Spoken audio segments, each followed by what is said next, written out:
So hello everyone, आज की इस वीडियो में बात करेंगे डीस्ट्रक्चरिंग के बारे में इन जावास्क्रिप्ट।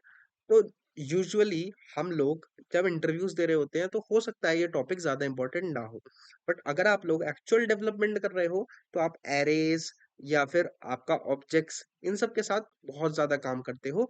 एंड उसमें आपको डीस्ट्रक्चरिंग बहुत हेल्प करती है क्योंकि ये आपके कोड को ऑप्टिमाइज करती है एंड कोड को रीडेबल बनाती है। कैसे? क्योंकि आपका जो 15 लाइन का कोड है वो डिस्ट्रक्चरिंग होने के बाद 2 लाइन 3 लाइन का बन जाता है। And that's how you improve your codes readability. So let's see कि आप लोग एक्चुअल में से कैसे इंप्लीमेंट कर सकते हो। तो यहाँ पर हम सबसे पहले एक एरे बनाएंगे, const const ARR equals to 10 20 and 30। अभी अगर मैं आपसे बोलूं कि इसकी वैल्यूज को आपको एक्सेस करना है एंड वेरिएबल में स्टोर करना है, so what you will do, you will say कि I1 equals to ARR of 0।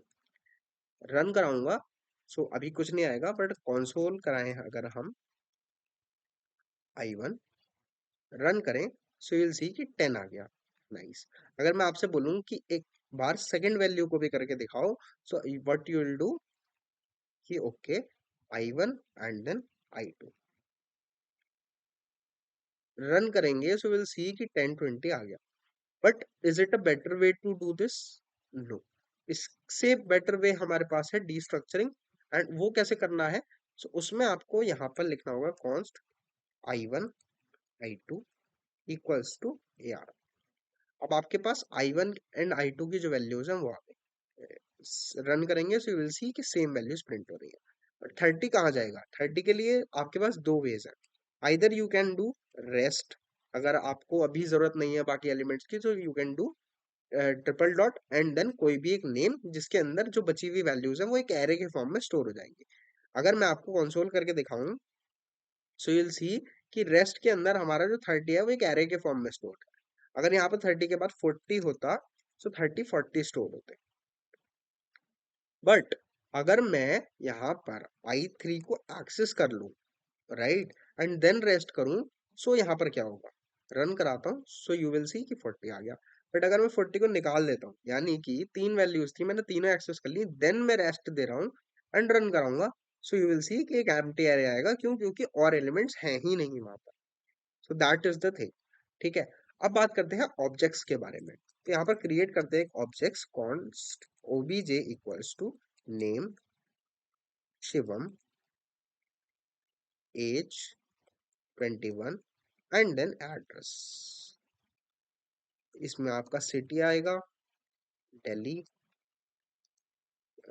House आएगा 10 एंड देन आपका आएगा कंट्री इंडिया। ठीक है।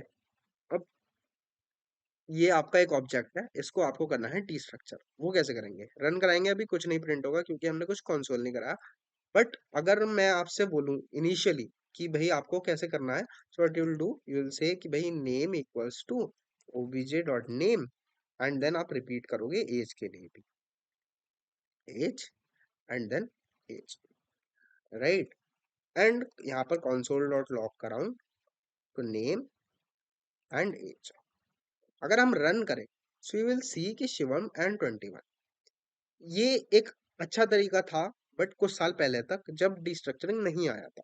Now with the help of destructuring आप इस चीज को कैसे कर सकते हो, लेट्स सी। तो यहाँ पर आपको ये सब लिखने की जरूरत नहीं है। What you have to just write name age and then आपका OBJ. I have told you कि राइट साइड में हमेशा जो आपका जो वेरिएबल है जिसको आप डिस्ट्रक्चर करना चाहते हो, जो स्ट्रक्चर है वो आएगा।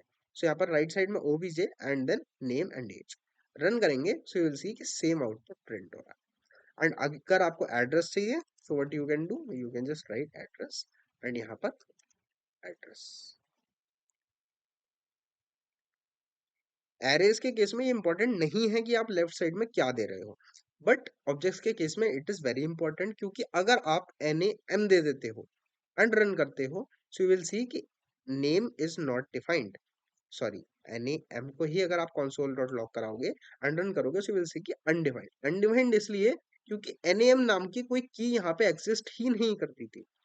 सो you have to carefully choose कि भाई कौन सी जो एक पर्टिकुलर की है वो आप एक्सेस करना चाहते हो। सो यहाँ पर नेम आ गया। नाइस।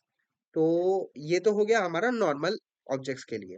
बट अगर आपको सिटी, हाउस एंड कंट्री को एक्सेस करना है तो वो आप कैसे करोगे? So in case of arrays we are adding new line, but यहाँ पर हम सिंगल लाइन में कर सकते हैं। कैसे? यहाँ पर आपको लिखना होगा एड्रेस कॉलन, एंड देन आप उसके अंदर की वैल्यूज एक्सेस कर सकते हो, जैसे कि सिटी और आपका हाउस एंड आपका कंट्री। तो अगर आपको name, age and country print करानी है, so what you can do it like this. Run करेंगे, सो यू विल सी कि शिवम 21 एंड इंडिया। अगर ये और नेस्टेड ऑब्जेक्ट होता, सपोज सिटी के अंदर भी आपका स्ट्रीट होता या फिर फेवरेट फूड होता, तो ये सारी चीजें आपकी ऐसे डिस्ट्रक्चर हो जाती। So you can create a proper structure like this, but ज्यादा नेस्टेड करना is not a good thing. जो कोड है वो मैसी हो जाता है। सो एक सर्टेन लेवल के बाद you can move it to next line. ठीक है। अब ये तो हो गया डिस्ट्रक्चरिंग वाला part, but it is not always true कि destructuring will help you make your code more readable. कई बार ऐसा होता है कि you just have to access first element, तो उसके लिए destructuring is a good option. But आपको अगर पास करना है, सपोज किसी एक पर्टिकुलर फंक्शन को आपको कोई वैल्यू पास करनी है, so you have to do use the dot notation, right? आप उसमें डिस्ट्रक्चरिंग नहीं कर सकते। So both are the topics जो आपको समझ में आने चाहिए for being a good developer. And hopefully ये वीडियो से आपको जो knowledge I wanted to provide you आपको मिला होगा। And thanks for watching this video. See you guys in the next video. Till then keep learning, keep exploring.